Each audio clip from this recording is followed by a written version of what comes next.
Welcome to Art Struggles, the show where I discuss art struggles.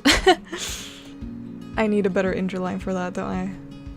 Today I'd like to talk about the hardest and the most important thing I have ever learned as an artist. And before I get started, I'd like to say a few words about the time-lapse painting that you see on the screen. It's from a while back, and basically I got this idea of a boy being raised by a big green tiger as his dad, so I call this piece Tyson and his dad. So the boy is named Tyson and that's his dad, and yeah.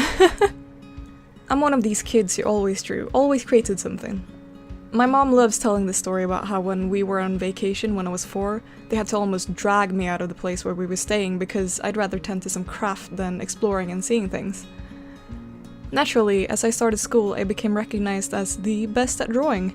Not only in my class, but in the entire school, which held the ages of 6 to 12 years old, so don't be too impressed. I was never a shy kid, but I was introverted and I had a very hard time connecting with other children. I only had one friend at the time because that friend decided to be friends with me, so you can imagine how happy I was to be recognized for something that connected with people. My classmates were always curious about what I was drawing, and sometimes I'd have a small audience to watch me. That was the way my classmates would interact with me and the way that I'd interact with them, and I was very comfortable with that because I wouldn't have to start conversations that I wouldn't know how to continue, and the subject would usually be about whatever I was drawing or how I was doing it. But that does sort of go to your head. My status as the best artist in my school never wavered during my 6 years there, and I knew it.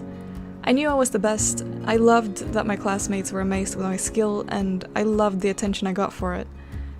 Because all the students' artwork were put up outside of the classrooms, sometimes students from other classes would seek me out just to tell me how they liked my work. Full of confidence, I opened up my first YouTube channel where I'd upload time-lapse videos of my work. I had a lot of fun with it, but after a year or so, I'd still barely have an audience.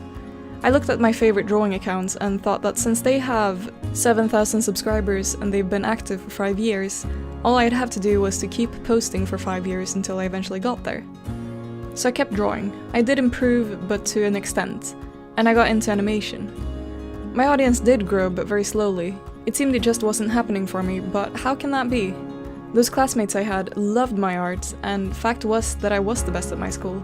I'm still not denying that, and after all, I was the only one who was even interested in it. But what I failed to realize at the time was that I had no competition. Nothing to make me push for becoming better, while the world outside of my school was so much bigger, so much better. I was the tallest twig in a rainforest, and I never even looked up. I never once practiced anatomy because I thought I didn't have to. I knew some basic principles of light and color, and I thought that was enough. I thought that if I just did what was popular at the time, I might break through. Until 2016, when I started looking back at my work and realizing that I hated the sight of it. So what do you do when the thing you put your entire self-worth into and the only thing you had to connect with the world wasn't as good as you thought it was? What other way is there than to give up? I wasn't talented like I thought I was, there was nothing special about me, so what can I do? I was defeated, but I still loved art. I still browsed DeviantArt and YouTube, and after perhaps a month or 2 of being sad, I'd start making art again. Not just soulless art assignments that I was given by my school, but real art that meant something to me. I researched how other people improved their work, and I did the same things. I started using more reference, I picked up books, I scavenged YouTube lessons, and it didn't matter anymore that I wasn't the prodigy I thought I was. The only thing that mattered was that I got better, and I reached a point where I could look back and truly like the thing that I created, while still recognizing flaw in it and knowing that there will always be more to learn. Before that point, my relationship to art was complicated as I relied on other people's opinions, which just brought me disappointment when my art wasn't as appreciated as I thought it would be. And I created art that I thought other people would like regardless of if I did or not, which in the end made me miserable, and I did that to myself by having ego.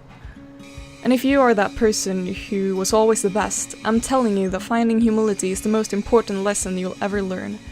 It will let you strive so much further, get so much better, and connect with people in ways you couldn't imagine. I have over 10 years experience as an artist, but I feel like a beginner. And I hope I'll never stop feeling that way. And that's all for today. I'm trying to switch up my schedule a bit because I've been doing all of these drawing dogs videos, and I thought that I would be able to do one of those every week and then another video every week, but it seems I just can't keep up with that. So I'm going to try posting once a week, and it might be an art struggle video, a process video, or a drawing dogs video. So yeah, feel free to let me know if there's anything you want me to discuss, and keep suggesting videos, or keep suggesting dogs for drawing dogs videos.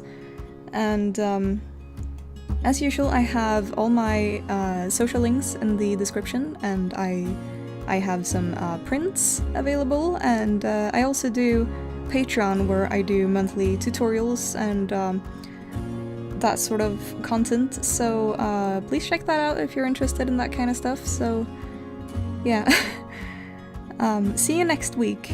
Goodbye.